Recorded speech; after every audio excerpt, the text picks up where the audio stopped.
बहुत ही दर्दनाक स्थिति है। कल से मैं देख रही हूँ, मतलब कई ऐसी चीजें हैं जो मैंने पहली बार इस तरह से देखा है मैंने, और लोगों को बहुत नुकसान हुआ है। कई जगह उनके पूरे घर एकदम बह गए हैं। वो नेशनल हाईवे भी बह गया है, मनाली और जो लेह की तरफ जाता है वो वाला, उस पे भी हम गए कल। तो बहुत ही ज्यादा भारी नुकसान देखा है, और हमने कल भी कहा कि ये एक ऐसा मौका है जब कि सबको एकजुट होकर एक साथ इस आपदा का सामना करना है, और कर रहे हैं। और हिमाचल की जनता जो है, हिमाचल की सरकार है, उनकी जो भावना रही है वो एक पूरे देश के लिए एक मिसाल है। क्योंकि रास्ते में भी कल जहां जहां मैं जा रही थी, मैंने देखा कुछ जगह कुछ महिलाएं श्रमदान कर रही थी, सड़क बनाने की मदद कर रही थी। आगे गए कुछ छोटे छोटे व्यापारी थे, उन्होंने चेक्स दिए, चंदा दिया कि जिनका नुकसान हुआ है उनकी मदद हो जाए, जबकि उनका खुद का नुकसान हुआ था।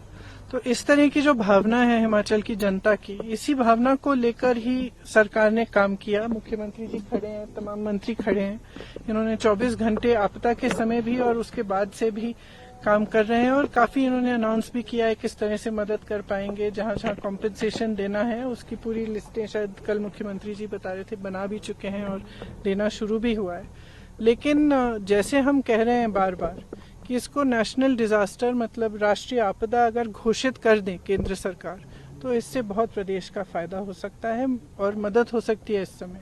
बल्कि उनकी जो पॉलिसियां हैं वो थोड़ी सी ऐसे लग रहा है कि वो समझ नहीं पा रहे हैं कि कितना नुकसान हुआ है यहाँ।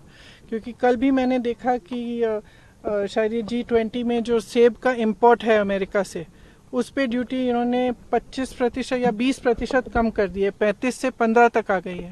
इसका मतलब है कि सेब का आयात आसान कर लिया है। जबकि यहाँ पे बड़े बड़े उद्योगपति जो हैं, शिमला में खास तौर से जो सेब की पेटियां खरीद रहे हैं, उनका दाम उन्होंने घटा दिया है। मतलब कि यहाँ के किसानों को कम मिल रहा है।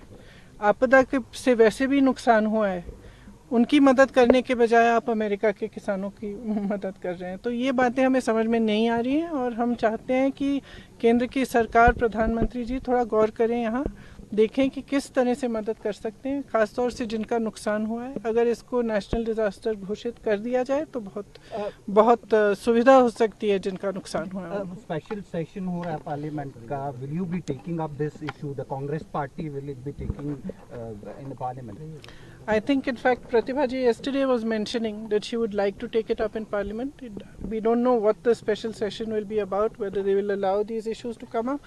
But we were discussing that even if that doesn't happen, a representation should go to the central government, and we will all put our strength in that and try to convince the government that they must declare it a national disaster zone, because it is only certain things can only be done by central government. The national highway, for example, that is in a bad condition, that can only be fixed by the National Highway Authority. And there are many other things that are in the prerogative of the central government. And this is not a time, कल भी मैंने कहा, ये कोई समय नहीं है कि ना हमें राजनीति करनी है इस पे, और मेरे ख्याल से मुझे नहीं लगता कि कोई और भी करना चाहेगा। इस समय ये समय नहीं है कि वो देखे कि यहाँ पे कांग्रेस की सरकार है या भाजपा की सरकार है। ये एक ऐसा समय है जहाँ इस तरह की जो आपदा आई है, पहले कभी नहीं हुआ है ऐसे, और लोग इतने परेशान हैं, इतने त्रस्त हैं, उनकी मदद करने के लिए सबको आगे आना चाहिए। इसका राजनीतिकरण बिल्कुल नहीं होना चाहिए। केंद्र सरकार को भी ये समझना चाहिए। हम तो वैसे भी कर ही रहे हैं जितना हम कर सकते हैं। Ma'am, you have completed 3 years of AICC General Secretary. How do you rate this period for Congress Party? India Alliance people are. There is a meeting today. So how do you see? If you don't mind, I am going to meet the families of the people affected now. So let's just not talk about politics.